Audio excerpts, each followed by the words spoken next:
Hello everyone, स्वागत है आप सबका हिंदी क्लास पर।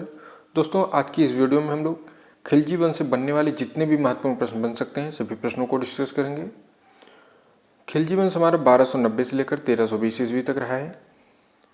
दोस्तों, इस टॉपिक में हम जलालुद्दीन, अलाउद्दीन खिलजी को, गोरा और बादल जो कि इतिहास के दो प्रसिद्ध सिपाही रहे हैं, और उसके बाद हम मलिक काफूर को, जिसे हजार दिनारी भी कहा जाता है, तो इन सब के बारे में हम विस्तार पूर्वक पढ़ेंगे। और अलाउद्दीन खिलजी के जितने भी महत्वपूर्ण अभियान थे जो कि हमारे प्रत्येक एग्जाम में पूछे जा रहे हैं, उन सभी के बारे में हम विस्तार पूर्वक डिस्कस करेंगे। तो आइए हम वीडियो की शुरुआत करते हैं और सभी प्रश्नों को ध्यानपूर्वक देखते हैं, क्योंकि जितने भी प्रश्न यहाँ पर आपको लिए गए हैं सभी आपके लिए काफ़ी इंपॉर्टेंट होंगे। तो आइए हम देखते हैं हमको पहला प्रश्न क्या दिया गया है। पहला प्रश्न हमको दिया है, दिल्ली सल्तनत में सबसे कम अवधि तक शासन करने वाला वंश था।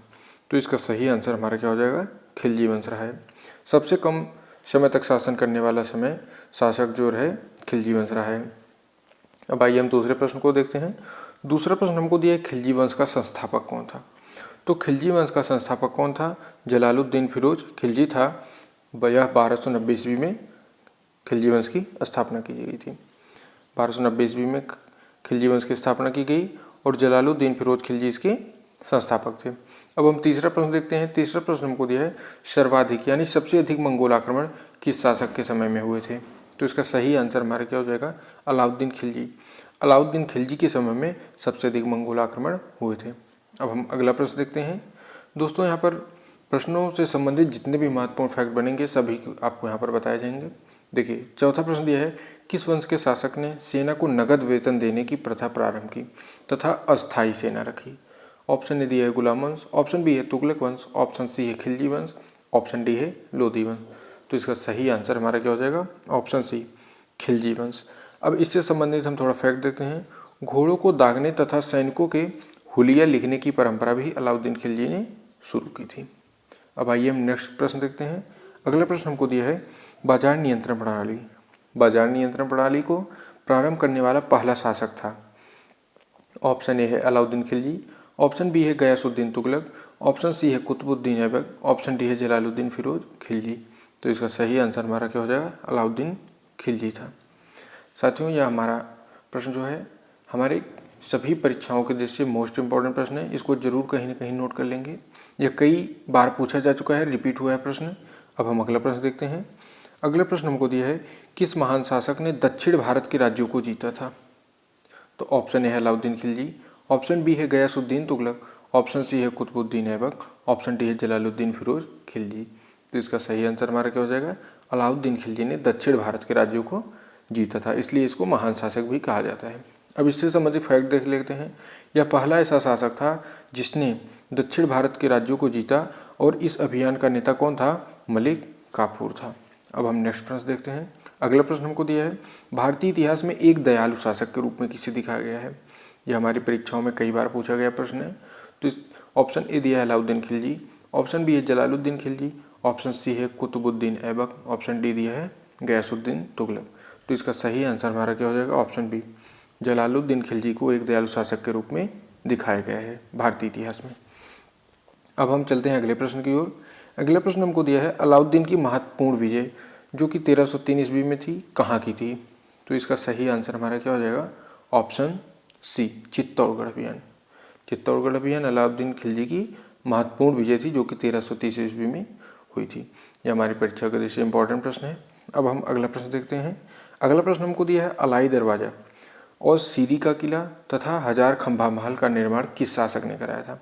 ऑप्शन ए है जलालुद्दीन खिलजी, ऑप्शन बी है कुतुबुद्दीन ऐबक, ऑप्शन सी है गयासुद्दीन तुगलक, ऑप्शन डी दी है अलाउद्दीन खिलजी।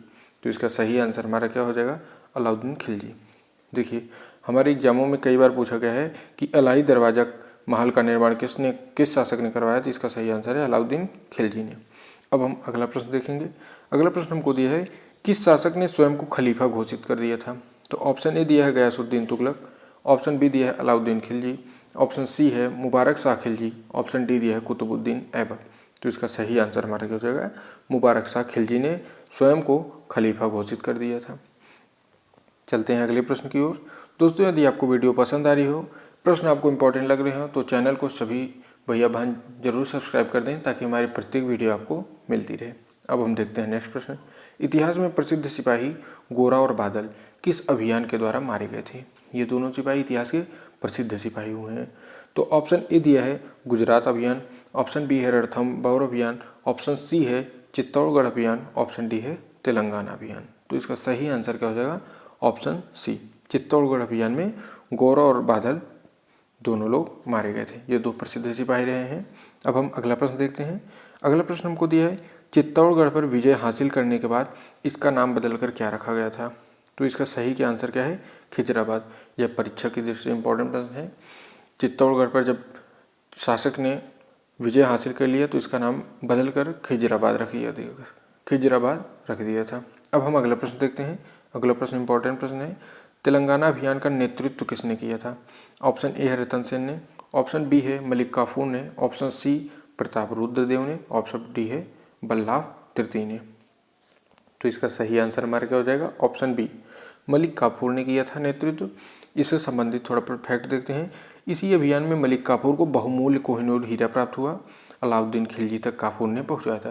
यानी जब ये तेलंगाना अभियान हुआ था तो इसमें मलिक काफूर को कोहिनूर हीरा प्राप्त हुआ था और उसने इन हीरो को अलाउद्दीन खिलजी तक पहुंचाने का काम किया था। अब हम अगला प्रश्न देखते हैं। अगला प्रश्न भी इंपॉर्टेंट प्रश्न है। पांड्य वंश के कितने उत्तराधिकारी थे? तो इसका ऑप्शन ए है 2, ऑप्शन बी है 4, ऑप्शन सी है 1, ऑप्शन डी है कोई भी नहीं। तो इसका सही आंसर क्या हो जाएगा? 2 उत्तराधिकारी थे। एक थे सुंदर पांडे और दूसरा था वीर पांडे, जिसे अवैध पुत्र भी माना जाता है। कुछ लोगों ने वीर पांडे को अवैध पुत्र माना है। अब हम अगला प्रश्न देखेंगे। अगला प्रश्न दिया है किस अभियान में मलिक काफूर को खरीदा गया था? तो ऑप्शन ए है रणथंभौर अभियान, ऑप्शन बी है गुजरात अभियान, ऑप्शन सी है चित्तौड़गढ़ अभियान, ऑप्शन डी है पांड्य अभियान। तो इसका सही आंसर क्या हो जाएगा? ऑप्शन बी, गुजरात अभियान में मलिक काफूर को खरीदा गया था। अब आइए हम देखते हैं कि मलिक काफूर को 1000 दिनारी क्यों कहा जाता है। देखिए, गुजरात अभियान में मलिक काफूर को खरीदा गया था और दिल्ली लाया गया था। मलिक काफूर को 1000 दिनार देकर लाया गया था, इसलिए इसे 1000 दिनारी भी कहा जाता है। अब आइए हम कुछ 50 हमारे ऑप्टिकल प्रश्न हो गए और 50 यहाँ पर वन लाइनर प्रश्न लिए गए हैं, वो भी इंपॉर्टेंट प्रश्न है। तो आइए उन प्रश्नों को देख लेते हैं। जलालुद्दीन फिरोज खिलजी दिल्ली की गद्दी पर कब बैठा था? तो इसका सही आंसर है सन 1290 ईस्वी में। 17 नंबर प्रश्न है सुल्तान बनने से पहले जलालुद्दीन क्या थे? यानी जब वो सुल्तान नहीं बने थे तो उसके पहले वो किस रूप में काम किए हैं? तो इसका सही आंसर है बुलंदशहर के इफ्तादार हुआ करते थे। अब अगला प्रश्न दिया है नवीन मुसलमान किसे कहा जाता है? तो देखिए, इसका आंसर क्या हो जाएगा? दिल्ली में बसने वाले मंगोलों को। यानी जब दिल्ली पर मंगोलों ने आक्रमण किया था तो कुछ मंगोल थे जो वापस लौट गए थे और कुछ मंगोल थे जो वहीं पर बस गए थे, तो उन्हीं को नवीन मुसलमान कहा जाता है। अब हम अगला प्रश्न देखेंगे। अगला प्रश्न दिया है सिकंदर सानी की उपाधि किसने ग्रहण की थी? तो इसका सही आंसर क्या हो जाएगा? अलाउद्दीन खिलजी ने। अब हम अगला प्रश्न देखेंगे। अलाउद्दीन के समय किसने दिल्ली में विद्रोह किया था? तो इसका सही आंसर क्या हो जाएगा? हाजियों ने किया था। अब हम अगला प्रश्न देखेंगे। अलाउद्दीन ने कौन सा सिद्धांत चलाया था? तो इसका सही आंसर है दैवीय अधिकार सिद्धांत चलाया था अलाउद्दीन खिलजी ने। अब अगला प्रश्न देखते हैं। अगला प्रश्न दिया खिलजी वंश में घोड़ों को दागने की पद्धति किसने शुरू की थी? तो इसका सही आंसर क्या हो जाएगा? अलाउद्दीन खिलजी ने शुरू की थी घोड़ों को दागने की पद्धति। अब अगला प्रश्न देखते हैं। अलाउद्दीन का प्रसिद्ध सेनापति कौन था जिसने दक्षिण भारत अभियान का नेतृत्व किया था? तो इसका सही आंसर क्या है? मलिक काफूर था, जिसे 1000 दिनारी भी कहा जाता है। अब हम चलते हैं नेक्स्ट प्रश्न की ओर। अगला प्रश्न हमको दिया है अलाउद्दीन के दरबारी कवि कौन थे? तो इसका सही आंसर क्या हो जाएगा? अमीर खुसरो। अलाउद्दीन के दरबारी कवि अमीर खुसरो थे। अगला प्रश्न है सितार एवं तबले के आविष्कार का श्रेय किन्हें जाता है? यह इंपॉर्टेंट प्रश्न है हमारे सभी परीक्षाओं के लिए। इसका सही आंसर क्या हो जाएगा? अमीर खुसरो को। सितार एवं तबले का आविष्कार का जो श्रेय माना जाता है यह अमीर खुसरो को माना जाता है। अब हम अगला प्रश्न देखेंगे। अगला प्रश्न दिया है अलाउद्दीन की मृत्यु के बाद दिल्ली का शासक कौन बना था? तो इसका सही आंसर क्या हो जाएगा? कुतुबुद्दीन मुबारक बने थे। कुतुबुद्दीन ऐबक नहीं होगा, कुतुबुद्दीन मुबारक। ठीक है, अलाउद्दीन की मृत्यु के बाद कुतुबुद्दीन मुबारक दिल्ली के शासक बने थे। अब हम अगला प्रश्न देखते हैं। अगला प्रश्न दिया है भू राजस्व की दर किसके शासनकाल में सर्वाधिक थी? यानी जो हमारे भू राजस्व की दर है ये सबसे अधिक किसके समय में थी? तो इसका सही आंसर है अलाउद्दीन खिलजी के समय में। अब अगला प्रश्न देखेंगे अलाउद्दीन खिलजी किसका पुत्र था? तो इसका सही आंसर क्या हो जाएगा? शिहाबुद्दीन खिलजी का। अब हम अगला प्रश्न देखते हैं। अगला प्रश्न हमको दिया है अलाउद्दीन खिलजी क्या बनना चाहता था? तो इसका सही आंसर क्या हो जाएगा?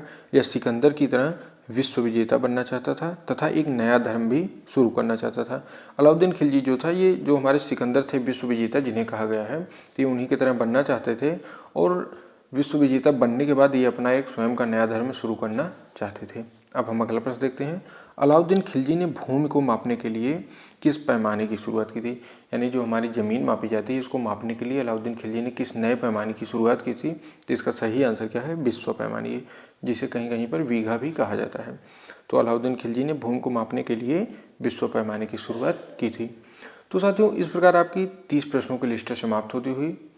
जितने भी खिलजी वंश से महत्वपूर्ण प्रश्न बन सकते थे, सभी प्रश्नों को यहाँ पर डिस्कस किया गया। इससे बाहर आपका कोई भी प्रश्न नहीं किसी भी एग्जाम में पूछा जाएगा। तो साथियों, अभी तक जिस भी भैया बहन ने चैनल को सब्सक्राइब नहीं किया है, तो चैनल को सब्सक्राइब जरूर कर दें ताकि हमारी प्रत्येक वीडियो आपको मिलती रहे। मिलते हैं हम आपको नेक्स्ट वीडियो में, तब तक के लिए जय हिंद।